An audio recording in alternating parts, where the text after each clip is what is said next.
poder estar na casa de Deus mais uma vez, né, irmão? E se a gente soubesse o privilégio que é para nós poder estarmos aqui, imagine, irmãos, que nesse exato momento existem irmãos espalhados pelo mundo afora que estão ansiando, desejam por esse privilégio que nós estamos tendo aqui, não pode, devido à perseguição religiosa, nós podemos estar aqui. É um privilégio muito grande. É muito. Irmãos, quero agradecer a Deus mais uma vez por poder estar nessa casa. Agradeço a Deus pela vida do pastor Silvio, todos os Deus, ao pastor Marcos. Eu achei que você tinha sido arrebatado, aí teve mais ou menos 15 dias, eu fui ali no UPA, aí encontrei sua esposa lá. Ela falou, não, ele está bem, cara. Ele não foi arrebatado. Irmãos, abra sua Bíblia no Salmos 73, um salmo conhecidíssimo para a igreja, Salmo de Asaf. Salmos 73 faz parte da terceira coleção dos Salmos, que vai do 73 até o 89. Vocês sabem que o livro dos Salmos é dividido em 5 livros, ou 5 seções de livros. O 73 é o início do terceiro livro. Apenas o versículo, quem achou também? Apenas o versículo 25. Mas nós vamos ler, você fica com a sua Bíblia aberta, amém? Versículo 25 diz assim: a quem tenho eu no céu além de ti, ou senão a ti? E na terra, a quem eu desejo além de ti? A quem tenho eu no céu além de ti? E na terra não há quem eu desejo além de ti. Amém? Bom, Deus colocou essa palavra no meu coração ontem, para citar o irmão que pediu para estar no lugar dele. Teve uma questão de empresa e ele pediu para eu estar aqui. Eu pensando, orando a Deus, que Deus queria transmitir para vocês nessa manhã, e Deus colocou essa palavra no meu coração. Irmãos, o que está acontecendo aqui? Primeiro, Asaf, quem era esse homem? Asaf, ele era um levita. Ele era alguém que estava envolvido com a dinâmica do culto a Deus. Então, alguns dizem que ele era um levita no quesito de louvor, cantava. Outros dizem que ele era muito envolvido com o sacrifício. Então, ele fazia parte de uma outra categoria de levitas, era envolvida com o sacrifício do templo. Mas, no geral, a gente entende que ele era um homem que estava envolvido com a questão religiosa. Tanto na parte do louvor quanto na parte do sacrifício. Então, ele era envolvido com essa dinâmica do sacrifício. No Salmo 73 aqui, ele está contando para nós, ele vai contar uma experiência. Presta atenção. Homileticamente falando, quando você estuda a homilética, os professores nos ensinam que não é muito viável você estar em uma pregação, você contar experiências. E é certo, eu concordo. Na pregação existe lugar para a experiência, mas você não pode passar a sua pregação toda contando experiência, porque as suas experiências não é a palavra de Deus. Então, por mais que existe lugar para a experiência na pregação, desde que seja curto e rápido, e desde que seja dentro do contexto aqui que você está pregando, mas a experiência não deve fazer parte da sua pregação. Mas, por outro lado, todos nós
e Deus abriu a porta. Ah, eu fui no monte tal, busquei a Deus e Deus respondeu, Deus me concedeu um milagre. Então, geralmente, é a pessoa que sai como sendo o herói da história. E aqui não, muito pelo contrário. Aqui ele vai descrever para nós que de herói aqui ele não tem nada. Veja, abre aí, Salmo 73. Veja, primeiro no versículo 2, ele vai dizer para nós que ele estava quase que desviando. Versículo 2 ele vai dizer, olha, quanto a mim, os meus pés quase se desviaram, faltou pouco para que escorregassem os meus passos. Então no versículo 2, ele estava o quê? Ele estava se desviando. No versículo 3, ele vai dizer para nós que ele estava tomado de inveja. Preste atenção, pois eu tinha inveja dos soberbos ao ver a prosperidade dos ímpios. No versículo 13, ele estava desistindo de ser crente. Olha o versículo 13: na verdade que em vão tenho purificado o meu coração e lavado a minha mão da inocência, pois todo dia tenho sido afligido e castigado a cada manhã. Ele estava olhando para ele mesmo e disse assim, rapaz, esse negócio de purificar as mãos, de lavar os meus pecados, de eu me tornar um inocente, esse negócio está no mundo certo não, porque eu estou esforçando para ser crente e só tem prova. Ele estava desistindo de ser crente. No versículo 16 ele vai dizer que ele estava perturbado. Preste atenção, ele vai dizer, olha, quando pensava em compreender isso, fiquei sobremodo perturbado. No versículo 21, ele vai dizer, assim o meu coração se azedou e sinto picada dos meus rins. A inveja que ele estava sentindo lá no versículo 3, estava fazendo ele adoecer. O cara estava doente de inveja. Olha a situação dele, ele estava doente de inveja. No versículo 22, assim me embruteci e nada sabia, era como um animal perante ti. Ele perdeu a razão, velho. O homem estava tão desviado, ele estava tão ruim, como a gente diz lá na minha cidade, ele estava tão ruim que ele estava dizendo, olha, eu estava como um animal, eu não estava compreendendo, eu perdi a razão, eu perdi o raciocínio, eu estava me embrutecendo como os animais. Só que, mediante a situação que ele estava vivendo, ele inicia a sua experiência dizendo mais ou menos, olha, eu não sou o herói da minha história. Na minha história, na minha experiência que eu vou contar, eu não sou o herói. Quem é o herói da sua história, Asaf? Versículo 1, verdadeiramente bom é Deus. Na minha história, na minha experiência, não há bondade nenhuma em mim. Por quê? Porque eu estou cheio de inveja, eu estou quase desviando, eu estou enfermo de inveja, mas eu tenho certeza de uma coisa, verdadeiramente bom é aquele que me chamou. Glória a Deus. Bom é Deus. A ideia aqui do verdadeiramente bom é Deus, a ideia aqui, Wagner, é mais ou menos o seguinte, olha, eu provei, porque o salmista diz, provai e vede que o Senhor é. Ele está dizendo aqui, olha, verdadeiramente, ou seja, eu provei que Ele é bom.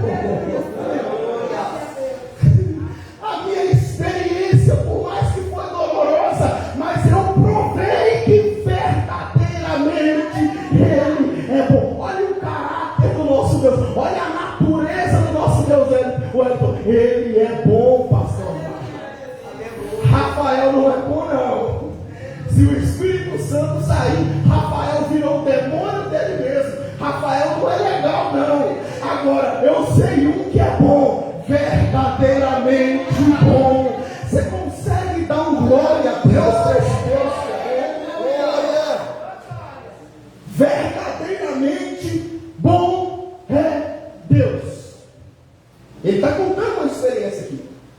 Ele vai dizer, olha, na minha experiência, eu estava quase me desviando, e eu tenho certeza de uma coisa, Deus é bom. A natureza dele é a natureza de bondade. Presta atenção, eu já expliquei isso aqui. geralmente, as igrejas evangélicas, nós temos o costume de, quando termina o culto, o pastor ou o obreiro pega o microfone e diz assim: o amor de Deus, a graça de nosso Senhor e Salvador Jesus Cristo, a comunhão do Espírito Santo esteja com todos. E você diz? Amém. Não é isso que ele faz? Por que os pastores fazem isso? Por que geralmente aquilo que nós chamamos de fulano de tal está impetrando a bênção apostólica? Por que eles fazem isso? Por quê? Porque quando eles fazem isso, não é nada místico que está vindo sobre a sua vida, não.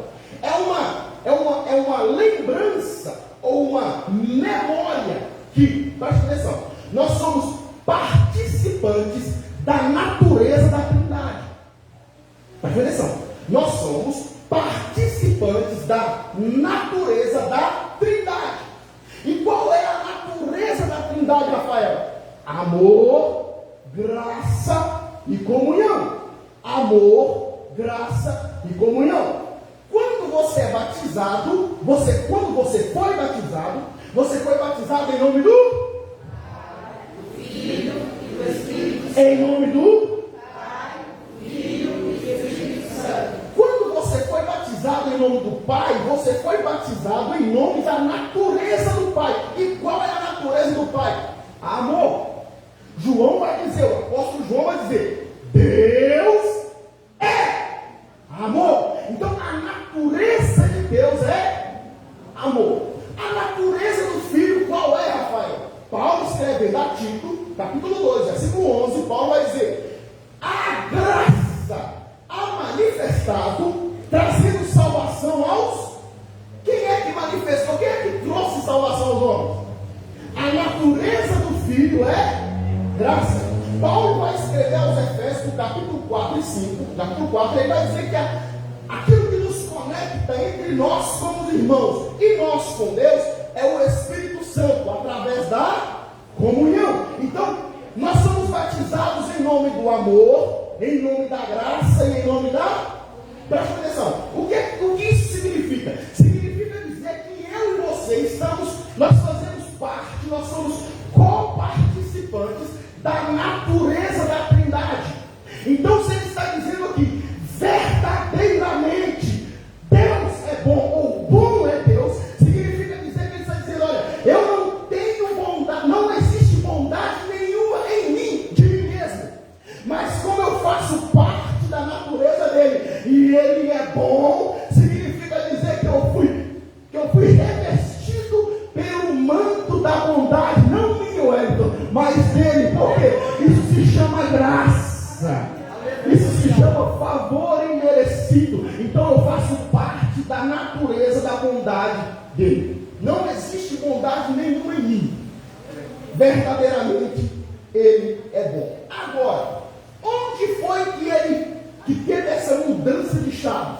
Porque se você analisar do versículo 4 até o versículo 12, ele vai dizer dos ímpios. Perceba, no versículo 13 ele vai dizer assim: olha, eu tinha inveja dos ímpios.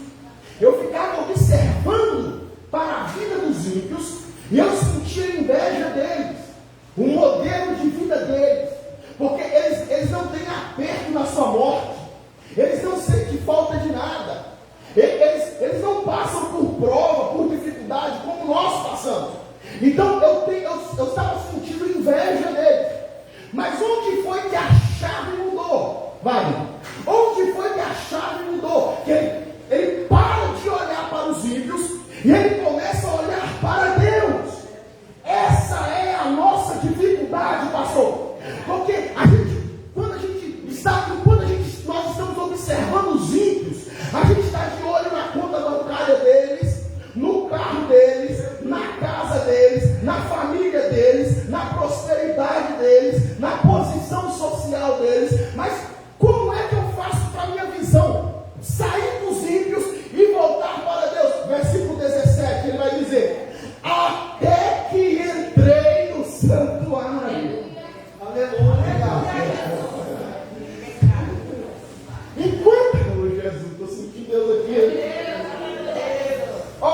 Enquanto eu estava fora do santuário,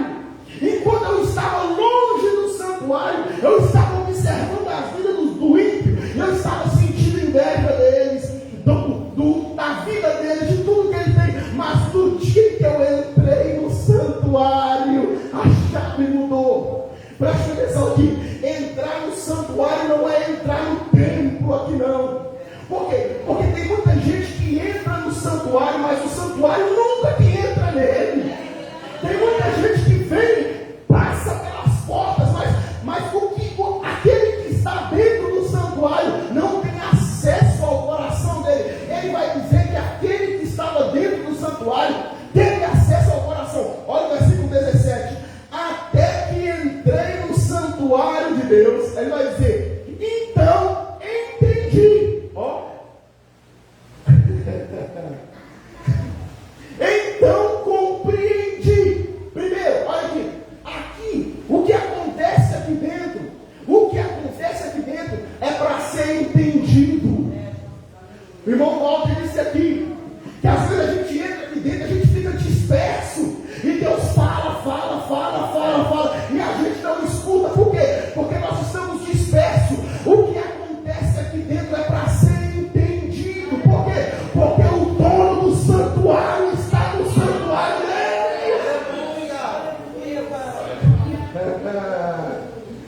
Até que eu entrei no santuário. Repete comigo, até aqui. De novo, até aqui. Olha a ideia. Até que eu entrei. Perceba? Até que eu entrei. Volto a repetir. Volto disse aqui que a gente precisa tomar o quê? Atitude. Esse negócio, Deus aproveita. Não. Deus quer ver de nós o quê? Atitude. Aqui ele está tomando atitude. Ele está dizendo, até que eu entrei. Até que eu decidi entrar. Eu estava fora do santuário, olhando para a vida do ímpio, mas chegou um momento que a ficha caiu, e eu disse, eu vou para o santuário compreender.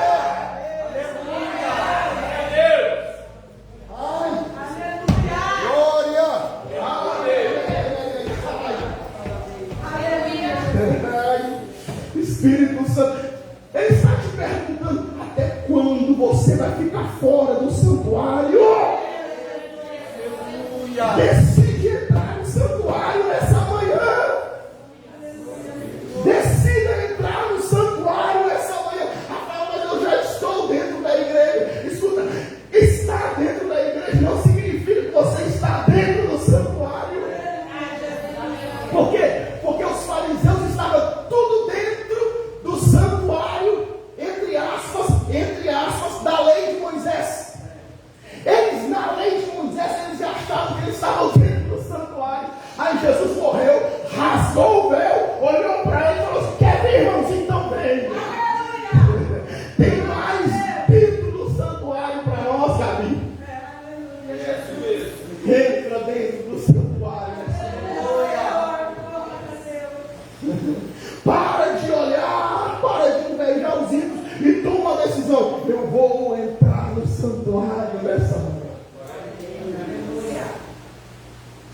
7 coisas que ele entendeu depois que ele entrou no santuário. Preste atenção. 7 coisas que ele entendeu depois que ele entrou no santuário. Versículo 18. Aí diz assim, melhor, final do versículo 17. Até que entrei no santuário, então entendi o fim deles. De quem? Dos ímpios. Eles estavam olhando para os ímpios, invejando os ímpios, tudo que os ímpios tinham e têm. Aí ele decide, eu vou entrar no santuário. Eu vou entrar no santuário. Deixa eu te dizer uma coisa. Olha aqui. O véu já foi rasgado. O escritor aos Hebreus vai dizer que agora, com o véu que foi rasgado, ele vai dizer que agora nós temos livre. Nós temos livre acesso. Escuta, aquele véu pesadíssimo, de pele de animais, que separava o santo do santo, onde o sumo sacerdote só podia entrar uma vez por ano para fazer expiação dos nossos pecados, do pecado do povo. Aí o escritor de Hebreus vai dizer que esse véu foi rasgado, vai. Agora não existe mais véu que me impede. Eu não preciso fazer isso aqui para me entrar, ó. Não. Agora o escritor de Hebreus vai dizer que o acesso está livre. Aleluia. O acesso está livre. Agora nós temos livre acesso ao Pai. Oh, glória, aleluia. Primeiro, ele vai entender. Ele vai entender que Deus é soberano. Que a soberania de Deus está, inclusive, com relação aos ímpios. Olha o que ele vai dizer. Versículo 18. Certamente, tu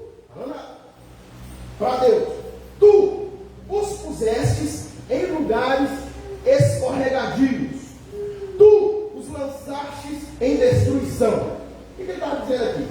Olha, esse lugar em que os ímpios estão, essa condição em que eles estão, de prosperidade, de riqueza, de vida sem preocupações, de vida fácil, essa condição em que eles estão, o salmista está dizendo, quem colocou eles lá foi tu.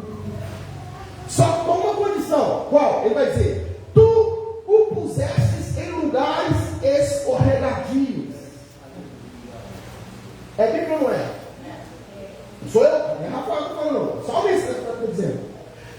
Tu o colocastes em lugares escorregadios. Foi tu que pegou eles e colocou nessa condição em que eles estão, de prosperidade, de vida fácil, de vida tranquila. Só que isso aí é destruição para eles. E casa muito bem com o que o Paulo disse a Timóteo, quando Paulo disse, olha, aqueles que querem ser ricos, fazem o quê? Acontece o que com eles? Caem em várias tentações e loucuras. Não é isso? Essa condição em que eles estão, quem colocou eles lá foi? O salmista está dizendo aqui, olha, presta atenção. Deus, irmão, às vezes a gente entende, às vezes a gente quer pensar que Deus ele só é soberano sobre as nossas vidas, não é? Não, eu entreguei minha vida a Deus, então Deus é soberano sobre a minha vida. Ele está dizendo aqui, olha, inclusive na vida do ímpio, ele é soberano. É verdade. Ele manda. Rafael, mas eles estão fazendo leis para perseguir a igreja. Ele é soberano. Rafael, tem um grupo lá em Brasília que está fazendo de tudo para prejudicar a igreja. Ele é soberano. Rafael, os satanistas estão nas encruzilhadas queimando bode, fazendo não sei o que para prejudicar a igreja. Ele é soberano. Paulo falou que vai chegar um tempo na história que os que estão no céu, na terra e debaixo da terra, toda língua vai confessar que Jesus Cristo é o Senhor para a glória de Deus. Ele é soberano. Deus livre, aleluia. Ele é soberano. Rafael, mas estão me perseguindo lá no meu trabalho só porque eu sou crente. Ele é soberano. Rafael, estão fechando a porta para mim porque eu sou crente. Ele é soberano. Rafael, o meu vizinho não gosta de mim porque eu sirvo ao Senhor. Ele é soberano sobre todas as coisas. Ele é soberano. Segunda coisa que ele vai entender, ele vai compreender depois que ele entrou no santuário. Depois que ele entrou no santuário, por quê? Porque fora do santuário ninguém compreende essas coisas. Ninguém. Fora do santuário não. Fora do santuário não. Ninguém compreende essas coisas. Segunda coisa que ele vai compreender, olha o versículo 20. Olha o versículo 23. Todavia, estou de contínuo contigo. Todavia, estou de contínuo contigo. Estou sempre estou contigo. Segunda coisa que ele vai entender aqui, o que realmente importa, sério, é a presença. É a presença. Mano, o que realmente importa, quando ele estava fora do santuário, olha a casa do ímpio, eu estou pagando aluguel. Que cara, nem crê em Deus, olha o carrão que ele está andando e eu andando nesse fusquinha velho ali. Enquanto ele estava fora do santuário. Mas por que aquele camarada lá nem crente, e aí ele foi promovido e eu já estou aqui? Enquanto ele estava fora do santuário. Quando ele entrou no santuário, o Davi, ele disse assim, não, o que realmente importa, aleluia, sempre estou contigo. É isso que realmente importa. É isso que realmente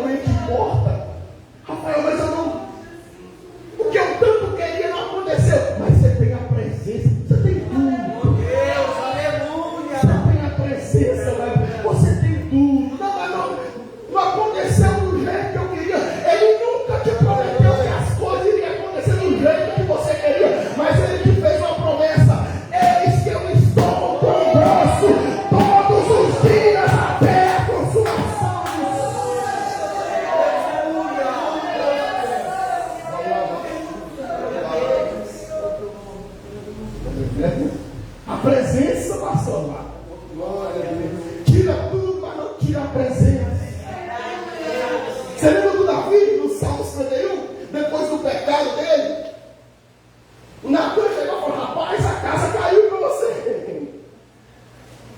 Você vai ter que pagar por esse pecado que você cometeu. Aí ele vai escrever o Salmo 51. E ele diz: eu pequei mesmo contra ti. Eu pequei mesmo. Eu fiz o que era mal aos teus olhos. Só tem um detalhe. O quê? Não retires de mim o teu Espírito. Não retires de mim o teu. Toma o trono. Pode ficar com a coroa. Pode tomar o reino. Dá para aquilo se eu quiser. Mas não retires de mim o teu Espírito Santo. A presença. Ele compreendeu isso onde? No santuário. No santuário. Escuta, olha aqui. Você, todos, olha aqui, jovens, adultos, todos. Você valoriza a presença? Ei.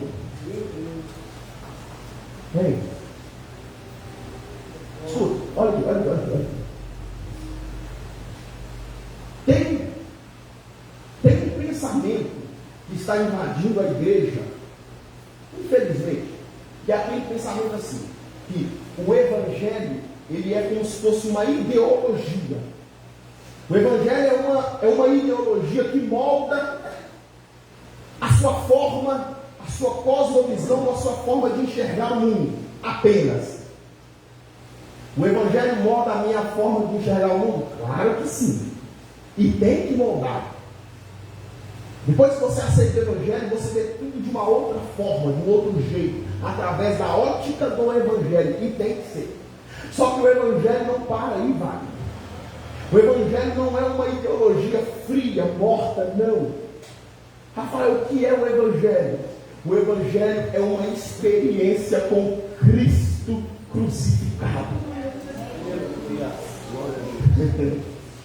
Escuta, olha aqui. Por que essa ideologia, vamos chamar de teologia, por que essa teologia ela é perigosa? Porque ela tira do crente essa expectativa da presença de Deus na vida comunitária. Escuta. Jesus falou assim: onde estiver 2 ou 3 reunidos em meu nome, eu vou fazer o quê? Eu vou fazer o quê? Escuta, tem como Jesus estar presente aqui e os verdadeiros discípulos não sentir, pastor? Fala para mim, irmão. Tem? Você está cheio do Espírito Santo, sim ou não? Aí tem como Jesus chegar numa reunião onde você está cheio do Espírito Santo e ele chega e você não. Tem não. Por quê? Porque o crente cheio do Espírito Santo, quando o mestre dele chega e fala: aleluia, chegou. Glória a Deus. Como é que você sabe que ele chegou? É porque os discípulos do caminho de Emaús disse que quando ele chegou, o coração ardia. Como é que você sabe que ele chegou? É que enquanto ele está falando, o coração do discípulo, que é discípulo, está ardendo, está dizendo: fala mais para nós. Aleluia. Assim mesmo. Presença. Terceira coisa que ele entendeu dentro do santuário, a segunda parte do versículo 23.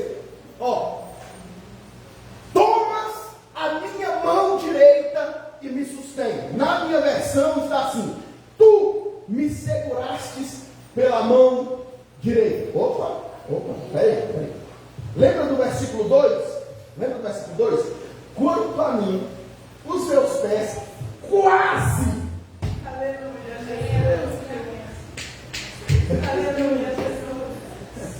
Quanto a mim, os meus pés quase.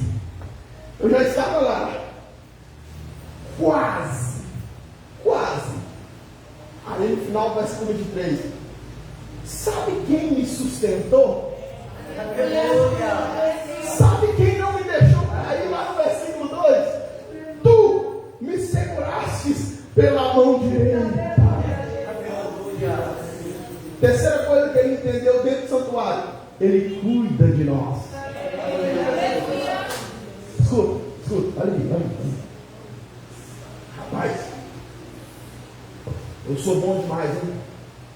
Moço, eu oro todos os dias, 2 horas. Eu leio a Bíblia toda, já li a Bíblia toda várias vezes. Eu nem sento perto de pessoas pecaminosas, tão santo que eu sou. É por isso que eu estou de pé. É assim, gente? É assim? Sabe por que Rafael não caiu ainda? Tu me seguraste na mão direita. Sabe por que você não caiu ainda? Não é porque você é legal, não. Não é porque você é bonzinho, não. É porque Ele que te sustenta. O salmista diz: com a destra da sua justiça, Ele te segura. Ele te segura. Não, porque eu sou bom. Rapaz, olha que negligencial aqui, ó.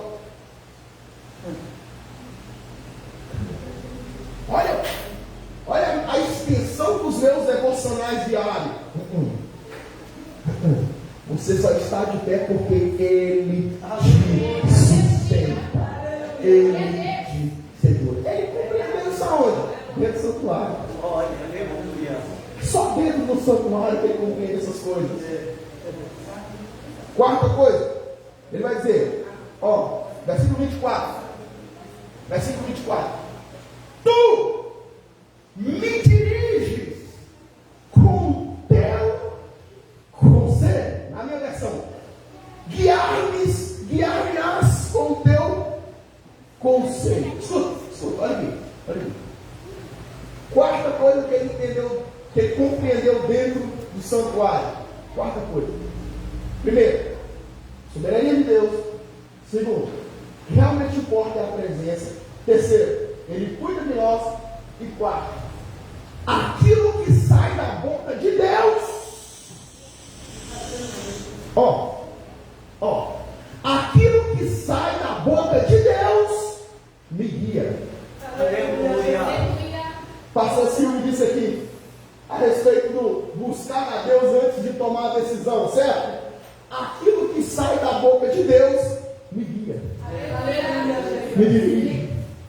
Lâmpada para os meus pés é a tua.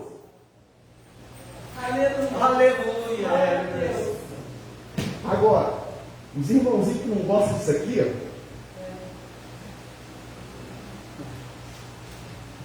está longe do santuário, não passou nem na porta do santuário. Se você não gosta disso aqui, você está longe, porque dentro do santuário uma das coisas que a gente entende é que a nossa vida ela é pautada, ela é guiada por aquilo que sai da boca de Deus, a sua palavra, a sua, aqui para nós. Você gosta da palavra? Gosta? Você ama a palavra? Você deleita na palavra? Você está encharcado da palavra? Você toma as suas decisões pautadas na palavra? A sua forma de enxergar o mundo é pela palavra? Os pregadores que pregam aqui pregam a palavra para você? Os ensinadores que ensinam aqui, ensinam a palavra para você?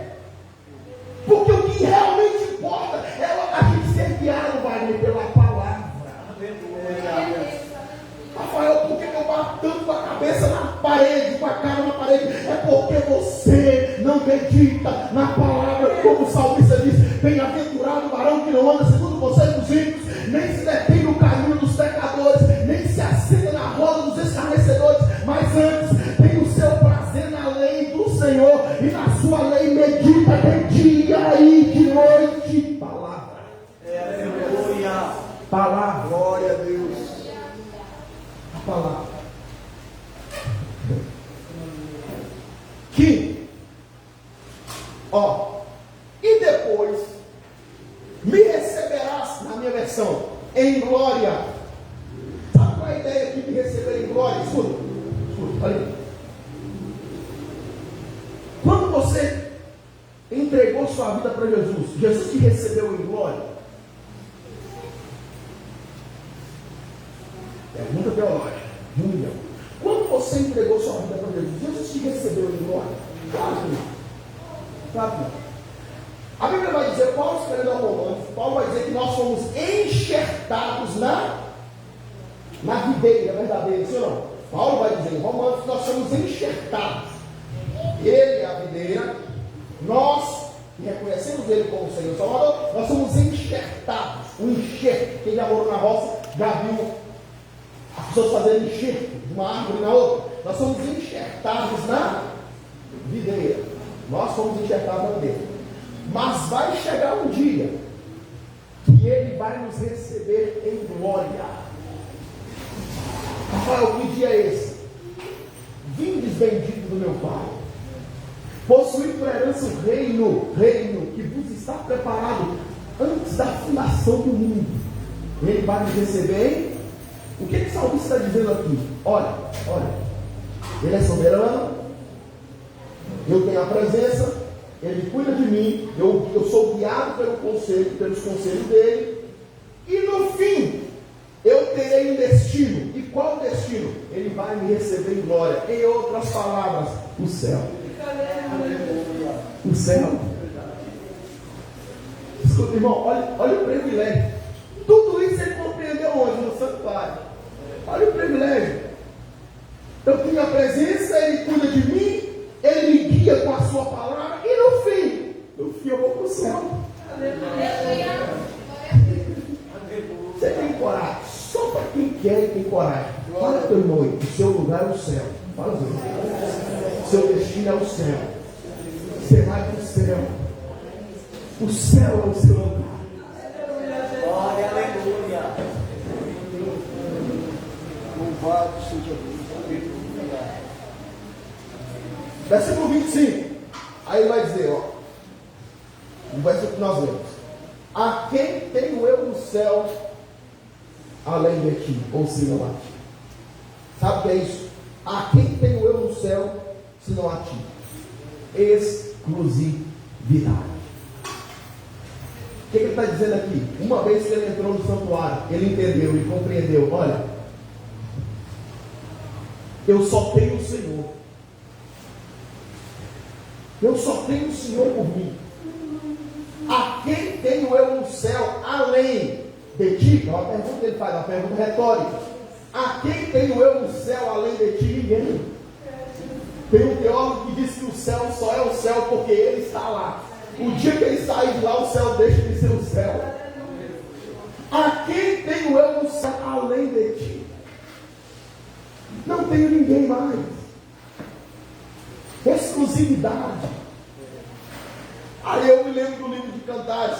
Eu sou do meu amado, e o meu amado é meu. Exclusividade. Escuta, olha aí. Em quem você está colocando a sua confiança? Onde você está colocando a sua confiança? O salmista diz: eleva os meus olhos para o monte. Aí faz a pergunta: de onde virá o meu socorro? Aí para. Pensa. Na imaginação do povo judeu, os montes davam uma ideia de segurança. Por quê? Porque para os inimigos invadir uma cidade fortificada, uma cidade construída nos montes, eles tinham que fazer o quê? Tinha que ralar demais. Então quem estava no monte tinha vantagem na guerra. Quem morava nos montes, o livro de Obadias, Deus vai falar uma sentença para Esaú, para os descendentes de Esaú, porque eles se vangloriavam de ter construído suas casas nos montes. E eles se orgulhavam, porque aquilo dava segurança para eles. E Deus vai dizer: olha, vocês vão cair daí, eu vou derrubar vocês daí. Eles olhavam para os montes e eles tinham uma ideia de segurança. Aí o salmista diz assim: Elevo os meus olhos para os montes. De onde virá o meu socorro? Aí os montes dizendo: seu socorro está aqui. Eu sou o monte. Eu te protejo. Eu te guardo. Aí ele para. Não. O meu socorro vem do Senhor, que fez os céus e a terra. Você está colocando sua confiança em quem? Em quem? Fala, estou colocando minha confiança na política. Na política? É sério mesmo? É sério mesmo que você está confiando no governo? É engraçado. Ele vai dizer: a quem tenho eu no céu senão a ti? E na terra não há quem eu deseje além de ti. Nada mais, e na terra nada mais desejo além de estar junto a ti. Junto a ti.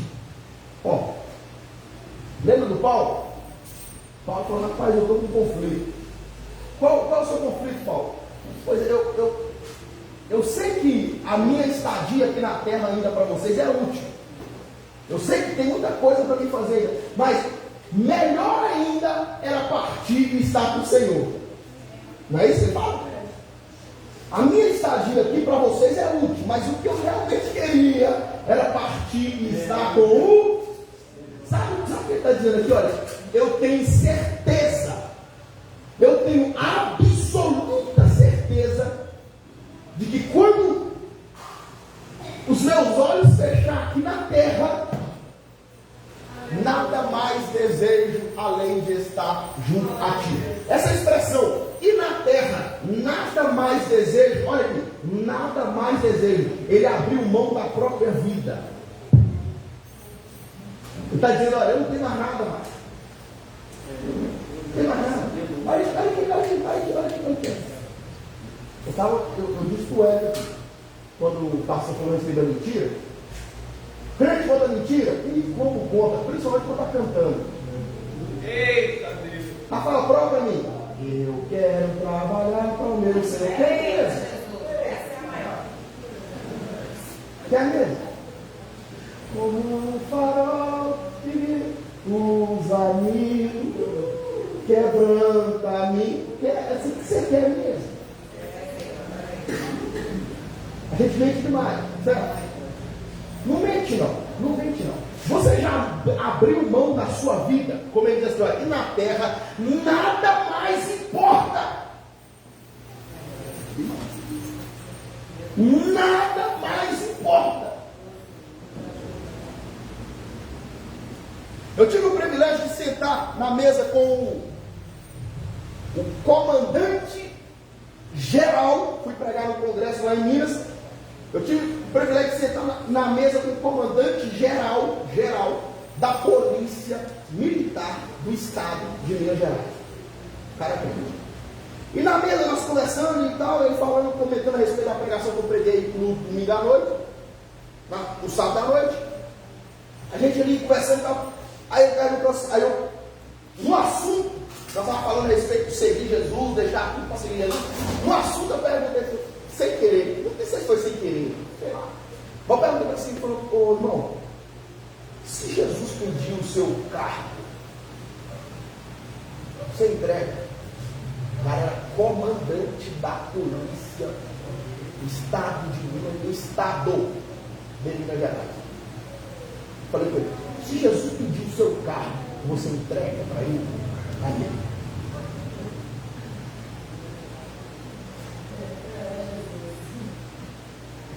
Se Jesus te pedir, fala de carro, não. Se Jesus te pedir o seu carro, você dá para ele?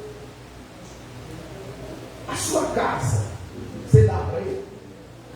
A sua saúde. Hã? Sua saúde, se ele pedir a sua saúde. Rafael, não sei. É por quê? Porque você não abriu mão de tudo ainda. Você não pode dizer isso aqui, ó. E na terra nada mais desejo além de estar junto a ti. Olha aqui. Olha aqui. Se essa frase não fazer parte da nossa vida, essa manhã, entrega tudo para Ele. Deixa cumprir na sua vida aquele hino Zapa. Tudo entregarei. Não é? Deixa cumprir isso. Entrega tudo para Ele. E fala: não há nada mais que eu deseje senão a Ti. Nada mais importa. É só o Cristo crucificado. O Pedro disse assim, Moé. O Senhor falou assim: olha, aquele que quiser seguir por mim, deixa tudo. Aí o Pedro pergunta para Jesus assim: e nós que já deixamos tudo? E nós que deixamos casa, família, tudo, a profissão, para te seguir? Aí ele disse: calma, você receberá 100 vezes mais nessa vida, e não é riqueza, não. Alguns interpretam o versículo errado. Não é riqueza, não. Você receberá 100 vezes mais nessa vida. Aí diz assim: e por fim, o quê? A vida eterna. Rafael, mas o que eu vou receber nessa vida? Essa alegria que você está sentindo aí, ó. Você não abre mão disso para nada, né? Esse gozo, essa presença, 100 vezes mais, né? Nada mais importa nessa vida. E eu termino. Aí, olha aqui. Rafael, mas mesmo assim, eu vou chutar o balde. Quero mais saber desse negócio, não. Vou embora. Vou largar tudo. Eu estou olhando.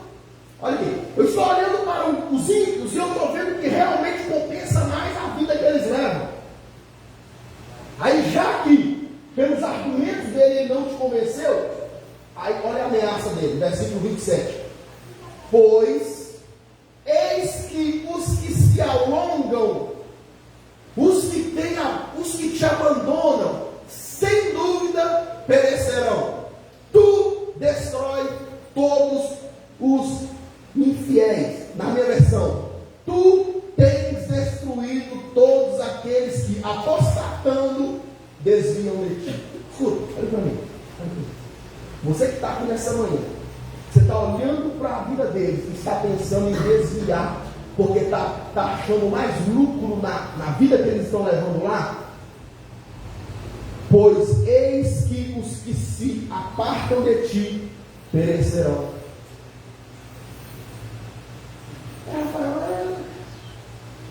Eu vejo lá na minha escola, os que não são crentes lá, pegam as menininhas legais, eu aqui. Não se aparte dele. Nada vale a pena. Nada lá fora vale a pena, irmão. Se você chamar pessoas que não são crentes ou que já têm experiências do mundão lá fora, eles vão dizer para você: não compensa. É ou não é, pastor? O senhor troca a vida que o senhor tem para aquela vida que o senhor tinha antes?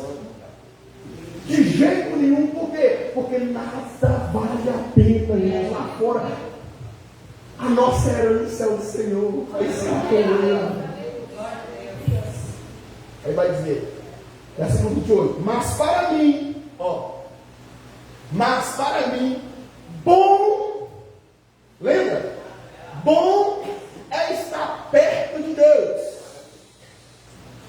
Para mim, o que realmente importa e o que realmente é bom é estar perto de Deus. Fiz o soberano Senhor o meu refúgio, proclamarei todos os teus feitos. Deixa eu terminar falando do nosso Jesus. Mas para mim, bom é estar perto de... Você lembra? Ô João capítulo 6. Vocês não querem também, não? Vocês acharam minha pregação pesada?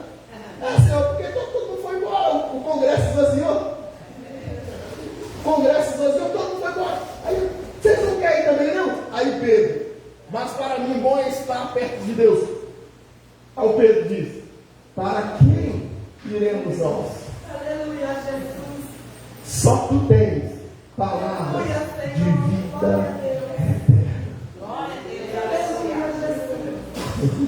Dá mão para um. Bom é estar perto de Deus. Ó, fiz do soberano Senhor o meu refúgio. Lembra? Ele dizendo, Jerusalém, Jerusalém, quantas vezes eu quis fazer com vocês o que as galinhas fazem com os pintinhos? O que fazem? Abre as asas, os pintinhos vêm debaixo das asas, né? Proteção. E vocês não quiseram.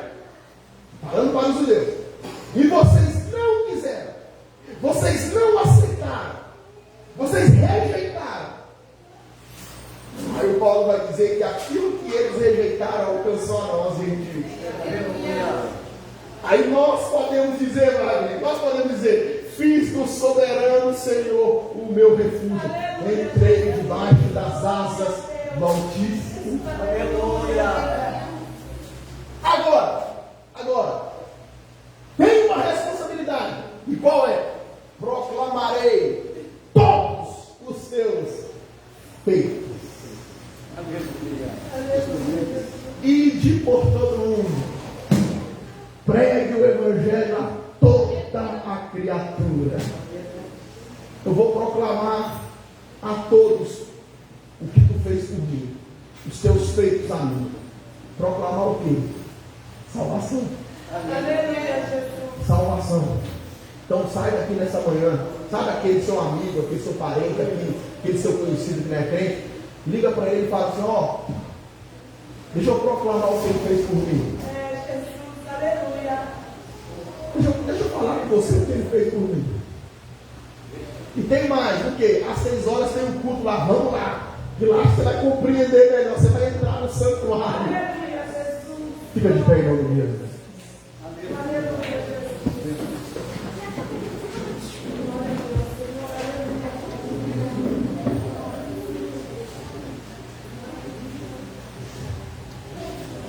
Onde foi que ele compreendeu isso, Rafael? Onde? Santuário. Ele compreendeu isso no santuário. É o lugar da compreensão. Rafael, e uma vez eu compreendendo, eu entrando no santuário e compreendendo tudo isso, o que acontece comigo? O que acontece? Entrei no santuário, compreendi tudo isso. O que acontece? O que vai acontecer comigo? Quem já pisou o santo do santo, aleluia, em outro lugar, não sabe viver, e onde estiver, o quê? Ama pela glória, a glória de Deus.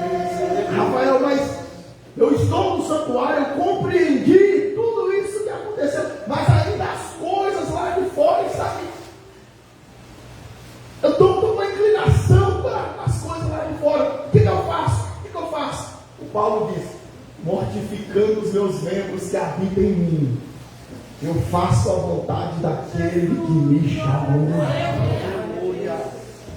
Sabe o que nós vamos celebrar aqui nessa manhã? O sacrifício dele. Escuta. O sacrifício dele. O sacrifício dele.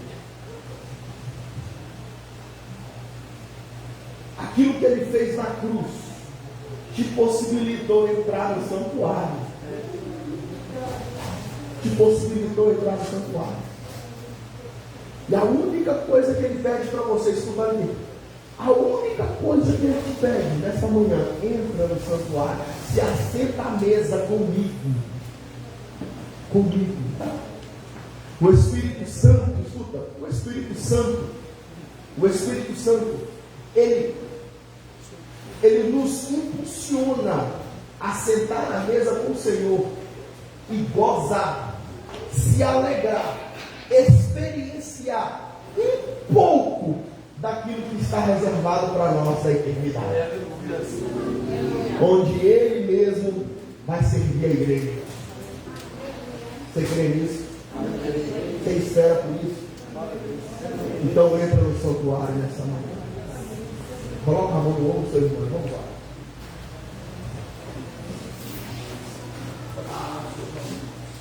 Em espírito de oração. Em espírito de oração.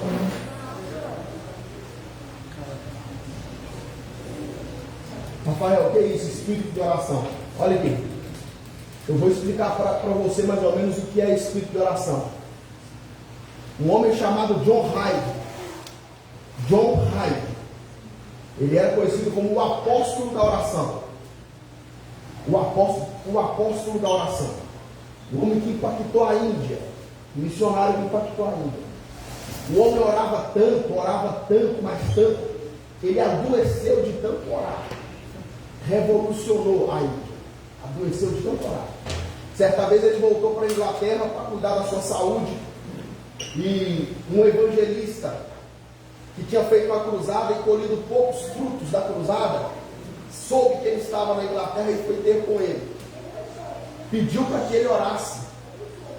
Foram para o quarto os dois. Dobraram o joelho. E segundo a história, John Hyde coloca a mão no ombro dele e faz isso aqui.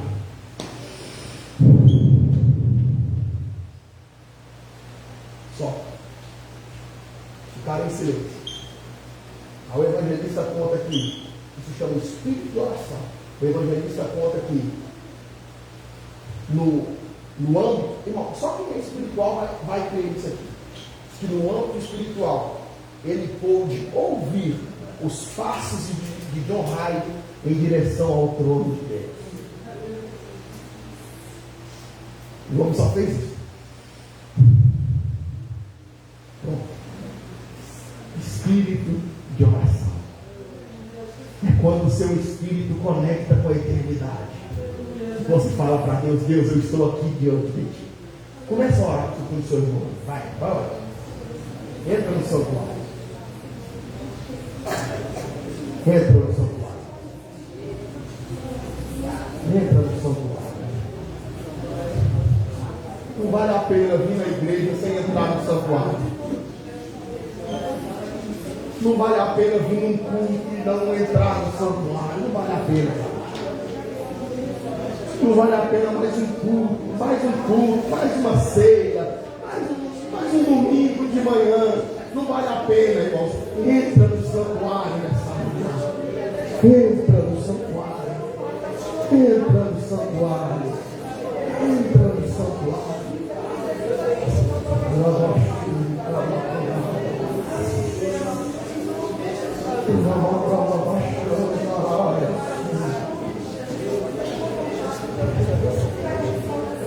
Isso, entra pela fé, entra no santuário.